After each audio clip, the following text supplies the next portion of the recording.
back to Return Trajectory, Episode 12, No Kerbals Required. Initiating launch of the gravity retrieval probe. So why are we launching this again? Well, our fantastic astronauts seem to have forgotten to bring back all of the science, and seeing as it's stage 1 separation, they apparently can't do their job. We're gonna have this unmanned ship do it for them. Stage 2 SEP. Gravity turn initiated, telemetry is good. We have Miko. Bearing jettisoned. Spacecraft is exposed to space.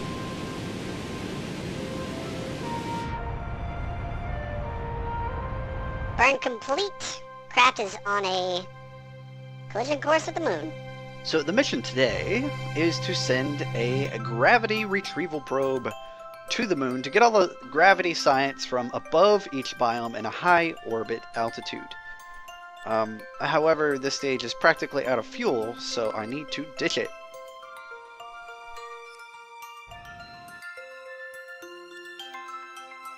Here we go.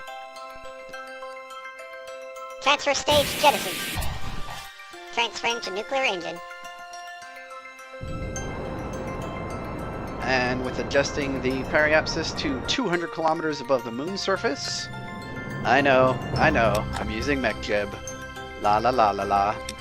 You don't see anything. Anyway, it's just basically gonna orbit the moon in a polar configuration along the Terminator line, or close to it, to get all the science that I didn't get from my manned missions.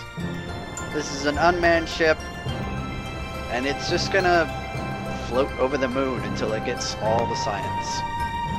Well, all the high above the moon gravity reports that I missed while I was there. But it's best to do this because doing an orbit like this takes a significant amount of time, and I've got science alert telling me when I hit a biome, and I'm just collecting it as I go through. Very simple, very quick. Alright, so next thing on the to-do list is to change inclination around the moon, get back into a non-eccentric orbit to where we're nice and even with the plane. And there we go, burn initiated. This little ship has so much delta V with that small nuclear engine on the back. If you're wondering what engine that's from, that is from the, what's it called? RLA Stockalike mod. So I tried getting a maneuver here to get an intercept with Minmus because I'm still missing like 4 or 5 gravity reports from Minmus. So basically what I'm doing is leaving the sphere of influence and then adjusting accordingly at the ascending node. And as you can see, the spacecraft has already been in space for about 31 days. It took about a month to make sure that I got all the science on the moon.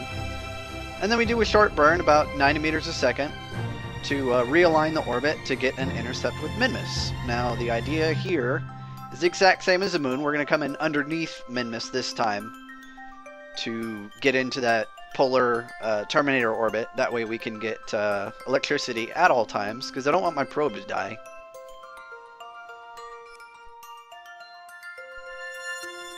Man, that was really good synchronization with the music and the sphere of influence change. Anyway, just telling MechJeb to give me a circularization burn there. And then I actually look at it, and it's like off kilter, and that's really bothering me. So some slight adjustments are in order. So come on. There we go. Alright, we'll burn this way. And just wait until that 90-degree vector hits right on that line. There we go. That'll be close enough. MechJeb will circularize at 264 kilometers, which, you know, is high enough. And then I'll just let the probe do its thing. There we go. Science report. And I'm messing around with the settings. I don't remember what I did. But anyway. Come on. Science, please.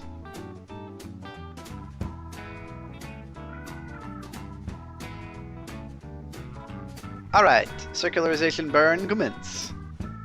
It was like 90 meters a second. It was almost nothing. And I had the SAS and time warping on, so it kind of unstable. But it's all good. We're in a 287 by 263 orbit. doesn't have to be completely circular, but that's good enough to get the science that I need. It is so cool flying over a planet exactly along the Terminator line, because you constantly stay in the sunlight. It's fantastic. Yeah, that's making me dizzy. I need to zoom out. That's better. We'll just focus on Minmus. Do we get this data report? There we go. Okay, so 101 days later, we stayed above Minmus for like 2 weeks.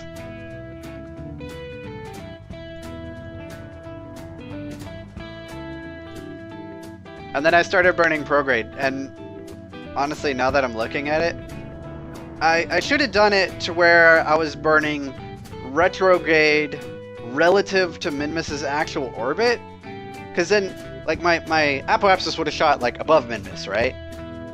But relative to its orbit, I would have been burning retrograde according to my ballistic path, which would have made it to where I come back instead of using more fuel, but I still have like 47 units, so I don't really care at this point. Anyway, single pass to the atmosphere, circle back around, slow down again, try to land at the KSC, wherever it is.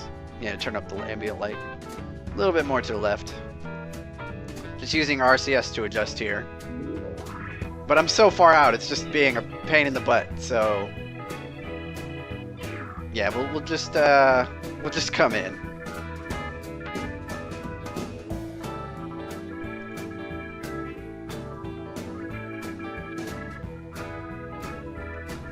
And time warping down.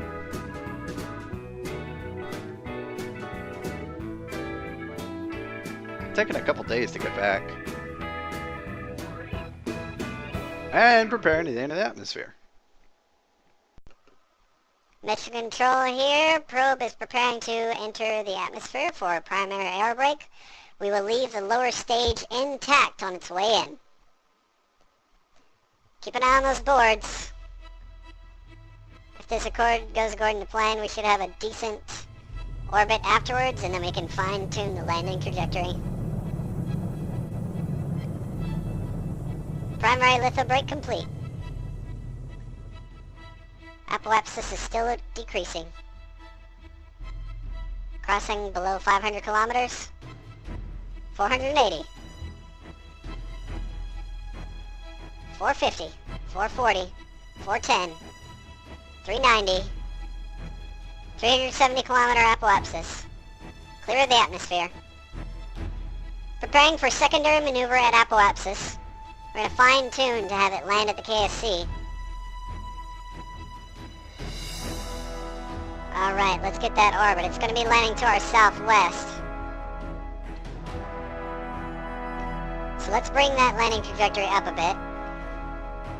Engine is firing full burn. Periapsis is holding at 28 kilometers. Alright, that's good. Let's bring it to the west some more, using RCS to adjust. That looks like a good landing site. We'll leave it there. All instruments offline. Coming in.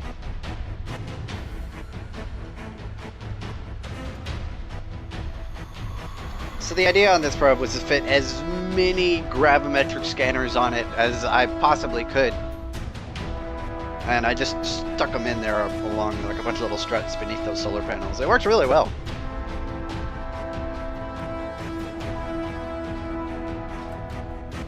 First stage jettisoned. Heat shield is active. MechJeb is still online. Turn off the smart ASS. ASS deactivated. Re-entry heat confirmed. Begin rotation.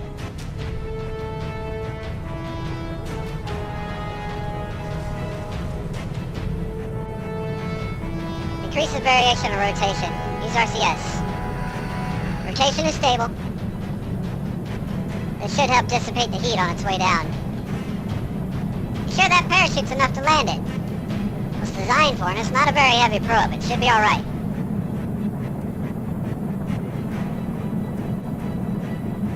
Heating is stable. Showing good connection. Alright, I can see it.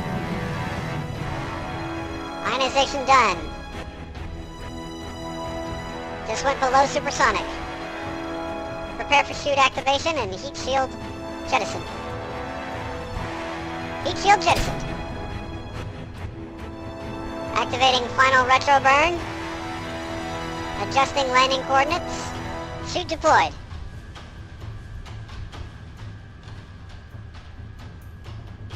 Deploy landing gear. Landing gear deployed. Final descent. Engines are firing, looking good.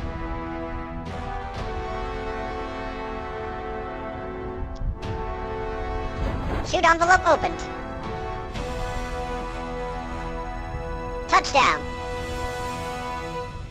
Venting complete. Spacecraft is dry.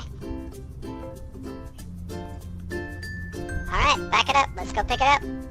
So, with that successful mission done that took like 114 days, we got 1,269.3 science from that one gravity retrieval mission. And that brings us up to 10,718.9 science. And all of that is just from the Moon and Minmus. So if we take a look at Minmus, all of Minmus' science is done. Yay! And the Moon and Space High, that's all the gravity done. Space Low, all the gravity reports from above that and crew reports. And all the surface stuff. Kerbin. Forget Kerbin. I'm not exploring Kerbin. No one wants to see that.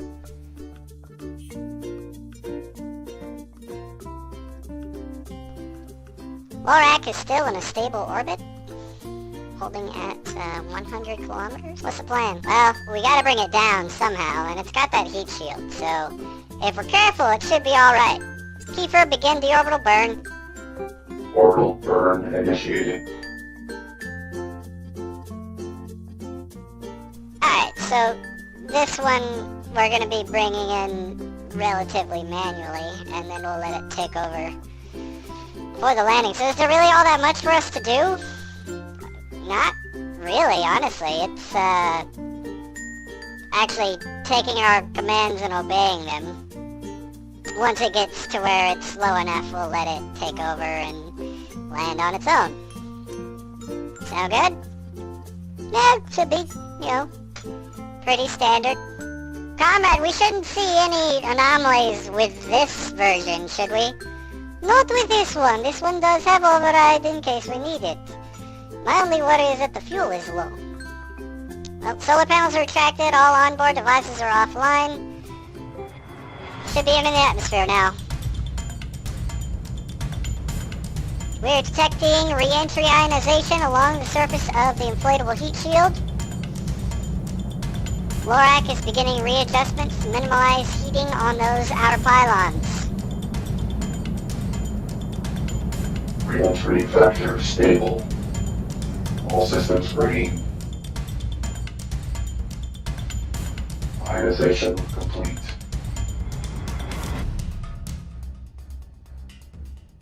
Lorak just went subsonic. How's the landing telemetry? Looking good. Should land practically on top of the KSC at this rate. Alright, begin final rotation. Landing gear are deployed. Lorak, you have command. Engines online. Heat shield jettisoned. Beginning powered landing descent. I am looking at the fuel ratios and it looks like they are decreasing extremely rapidly. We should get the Lorak into a good descent profile, deactivate those, and use parachutes for the last bit. You copy that, Lorak? Confirmed. Final adjustments will be executed and then transfer to parachute descent. At least you thought ahead this time and put chutes on it for once. This is something I will most likely do in the future, just in case, because not everything I design apparently plans to come home the way it should. So in case it doesn't, we have chutes. Parachutes deployed. Landing trajectory is off. Lorak is showing 4 units of fuel. Bingo fuel, we are coming down on chutes. The Lorac is not going to be able to land correctly without final adjustments. I am going to have to take manual control. Lorac, I am initiating override command Alpha Alpha 1. Command control to provide to me. Confirmed, comrade, you have control. Alright, baby, let's do this. One last jump at the last second should do it. And touchdown, yes! Wow, that is actually the first ship I have ever, not necessarily flown, but landed. That's, pretty close there, comrade. You got like a 1 meter clearance to the top of the, one of the top maintenance offices. Well, the ship is still intact, so I did something correctly. Yeah, let's go ahead and recover that. Comrade, how are we gonna recover this? Hang on, I will build something to get it. Just give me a couple hours, and I'll take care of it. Okay, so Lorac has been retrieved. We got 0.1 science because it was on the moon. So, yay! We got an even number, 10,700 and something. And I'm basically locking all nodes of the tech tree from, you know, stock game, and then there's all the stuff from Interstellar. So, let's see. Antimatter and warp drives, antimatter engines, antimatter reactors, kethane and microwave power, antimatter initiated reactor, some stuff from MechJeb, and a magnet. And that's pretty much it. Thanks for watching today's episode of Return to Trajectory. If you did like the video, please do like the video. And feel free to subscribe. This is That Tiny Dude, signing out.